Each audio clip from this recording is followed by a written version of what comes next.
Hi everyone, this is Lynn again. Um, so today I'm going to route out all of the device and target holes. I'm going to do this before I do all of the insert holes, mostly because routing out these things is the scariest part. Something can very easily go wrong and destroy the entire playfield.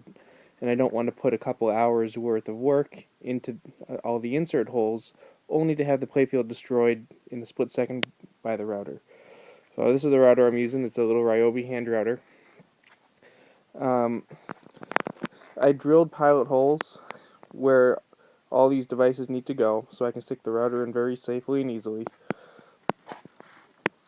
So you can see all the target area, all of the trough area, and this ramp area have all been drilled slightly, so I can stick the router in there. I actually tried making this playfield once before, a couple weeks ago, and it was going great until the router jumped right here and destroyed all of my work. I had about 2 hours into it, just like I have now in this new one. And you can see I drilled holes again for all the devices, but the router jumped and destroyed this hole, this target hole, which is actually this is supposed to be this target hole up here. So I had to throw the whole thing out. So I will be back once I finish routing. All right. So I managed to cut all of my device holes.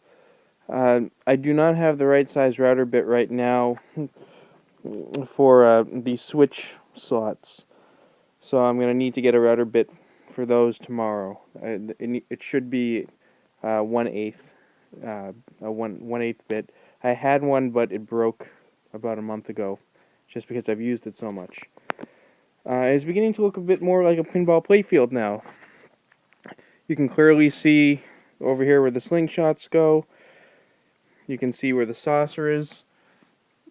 Unlike the previous version of this playfield that's currently in the machine, I did do a 45-degree angle around the saucer, and I also cut a little slot where the saucer kicker arm comes out. In the playfield that I currently have, the ball can't actually get kicked out of this because I don't have this 45-degree slot, and the kicker arm can't push the ball high enough to get it over the lip. So this should remedy that issue. I also gave this a quick sanding just because it was beginning to get very splintery. I'm going to flip this over so you can see what the back looks like. The front looks very clean, but the back is very not clean, as you can see. But again, for the whitewood, I don't really care what the bottom looks like. I'm more concerned about what the top looks like. And many of these little holes that you see will actually be cleared up, kind of like how this one down here is cleared up, because most of them are insert holes. Very few of them are wire holes. The wire holes actually don't look that bad. Alright, so I'm going to start working on the inserts again. This will probably take a few hours for me to do. I won't do them all tonight. Alright, so I just finished cutting the holes for all of the 1-inch inserts. You can see I placed them in there right now. I have not glued them in yet. There are two that I actually need to raise up. This one right here, I cut way too low by accident, so I need to use some wood putty to raise that up. And then the first one I did the other day, the special one lid, I need to raise up a little bit. The rest of them are all in pretty good shape. And as soon as I do some sanding, it should all be quite smooth. I also cut little pilot holes for all the other 3/4-inch inserts that you can see scattered around. So that's what I'm going to work on now. So it's been another hour and a half or so, and I finished cutting all the holes for all the inserts. Some of the inserts are a tickle too low, some of them are a tickle too high. However, I can fix the low ones with either wood putty or more likely wood glue.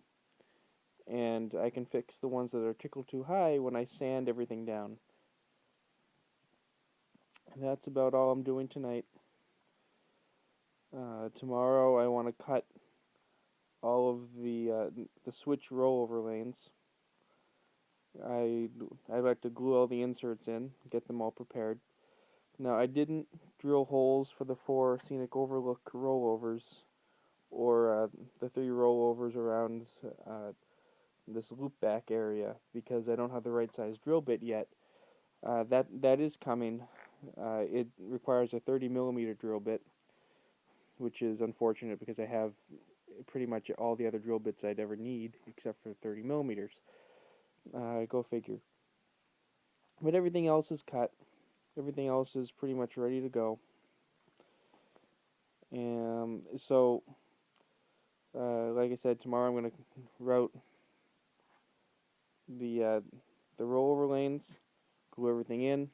I'll take a couple pictures, and hopefully early next week, Monday or Tuesday, I'll be able to sand everything down and clear coat it. Now, something I'm also doing, which I did a test, is previously on this version of the table. Let me get over here.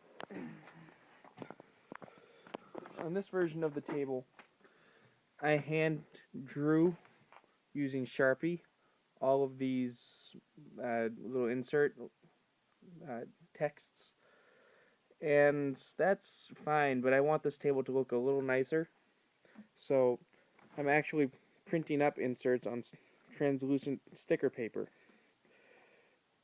This is standard sticker paper you can get from Staples. I think it's called full-size sheet labels or something. And I did a test over here. So these stickers I stuck on a piece of wood, and then I clear coated. Kind of see some of the shine there. And they turned out really nice.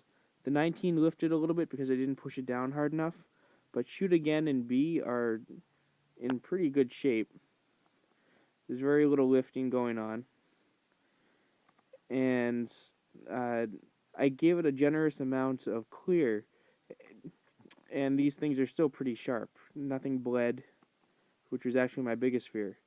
So I'm going to be using these inserts once I sand everything down and finish preparing the top of the playfield. So until then, this is Lynn from Lynn's Custom Pins. Have a good night.